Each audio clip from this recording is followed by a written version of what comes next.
É interessante essa movimentação de Eduardo Bolsonaro, porque durante o seu voto, o ministro Alexandre de Moraes chegou a mostrar uma publicação feita por Eduardo ontem.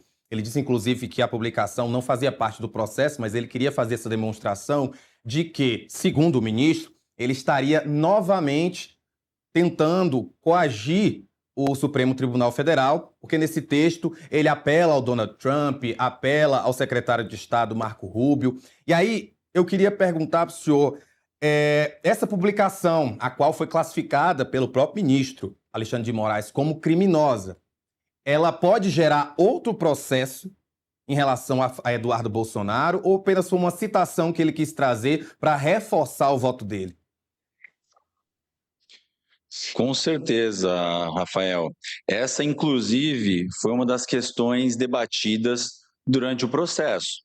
Se esse apelo, se esse pedido por intervenção ou por medidas estrangeiras, ele poderia configurar esse tipo de coação. Então, definido, né, como padrão, como parâmetro, que isso sim seria configurado como crime previsto no Código Penal, no artigo 344, ele pode sim ser alvo de um novo processo. E, Rafael, na nota enviada à imprensa pelo Eduardo Bolsonaro, ele não toca no mérito, mas discute a forma, ou seja, ele reclama de que não foi notificado por uma carta rogatória, e sim por um edital, e cita o fato de que o Paulo Figueiredo, que também está respondendo pelo mesmo crime, ele sim foi citado por conta de uma carta rogatória. Queria que o senhor pudesse trazer aí uma análise desses argumentos utilizados pelo Eduardo, principalmente porque foram usados pela DPU na defesa dele durante o julgamento de hoje. Essa certamente é uma das repercussões desse julgamento que mais preocupam a nós que atuamos na justiça criminal. Porque esse ato, essa primeira notificação, a qual se chama de citação, ela é talvez um dos pontos mais elementares do processo penal, que é todos têm o direito de saber sobre a sua acusação e de estar indubitavelmente cientificados dessa acusação. E a partir do momento em que você permite que alguém seja citado a partir de um edital, simplesmente por estar fora do país, e para afastar essa justificativa de nulidade, você afirma que ela teve ciência pela imprensa, porque ela se manifestou sobre isso.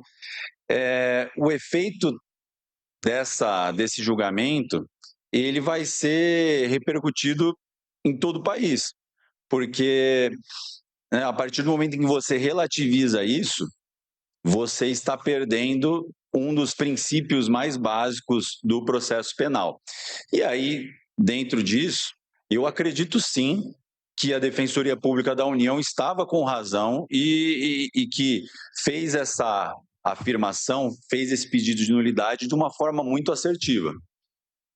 Ponto trazido pela DPU na defesa do ex-deputado Eduardo Bolsonaro foi o fato de que, na argumentação da DPU, o ministro Alexandre de Moraes não poderia ser o relator, já que ele é uma das vítimas dessa acusação que pesava, né, contra o Eduardo Bolsonaro, ou seja, ele tinha sido vítima da Lei Magnitsky, enfim, tinha sido vítima desse processo todo feito pelo governo americano. Queria também que o senhor pudesse trazer uma análise dessa alegação da DPU, que, claro, foi derrubada, mas eu acho que é importante a gente trazer aí a análise.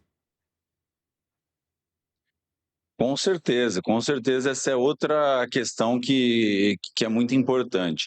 Porque, apesar desse crime ser considerado contra a administração da justiça, e aí por isso o ministro Alexandre de Moraes ele seria apenas, por assim dizer, uma vítima secundária, um envolvido secundário nesse processo, nós temos que considerar que qualquer ser humano, o juiz, como qualquer pessoa, ele é afetado por questões que o envolvam diretamente. Então, nós concordamos nesse ponto com a Defensoria Pública da União, porque essa relatoria ela poderia, e independentemente de achar que o ministro Alexandre julgou ou não com acerto, mas essa relatoria ela poderia ter ficado a cargo de um outro ministro, e esse julgamento poderia ter ficado sem a presença ou sem o julgamento do ministro Alexandre de Moraes. Doutor Rafael, não querendo extrapolar demais, a gente sair um pouco do escopo, mas Fique à vontade. porque durante a conversa que eu tive com o André Chaldres, que é nosso repórter aqui da coluna de Andresa Matais, ele citou o fato de que a decisão da justiça italiana que negou a extradição da Carla Zambelli acabava sendo até mais demetéria para o Supremo Tribunal Federal do que, de fato, qualquer ato que o governo Trump pudesse ter tido. E aí eu me questiono nesse sentido. O que a gente espera, o que a gente acha que pode acontecer é de que o Eduardo Bolsonaro vá pedir asilo ao governo americano. O fato dessa argumentação, tanto da falta da carta rogatória, como do envolvimento de Alexandre de Moraes, você acredita que vai ser usada aí num possível pedido de asilo de Eduardo Bolsonaro para que ele fique nos Estados Unidos? Certamente, certamente esse vai ser um ponto colocado, e eu acredito que o ex-deputado Eduardo Bolsonaro não terá dificuldade para obter asilo nos Estados Unidos, visto que há um evidente alinhamento de posicionamentos entre a família Bolsonaro e o seu correspondente no governo americano. É isso, doutor Rafael D'Alamico, muito obrigado por participar com a gente aqui durante essa análise. Claro, qualquer novidade nesse caso, eu sei que a gente aí, como sempre fala, é igual política, né? A justiça ela tem certeza, mas é igual política, tudo muda e às vezes vai precisar da sua ajuda. Pode se sentir à vontade para voltar com a gente aqui. Estou à disposição, Rafael. Eu que agradeço e um ótimo trabalho para todos, para a audiência. Uma boa noite. Olha, a gente continua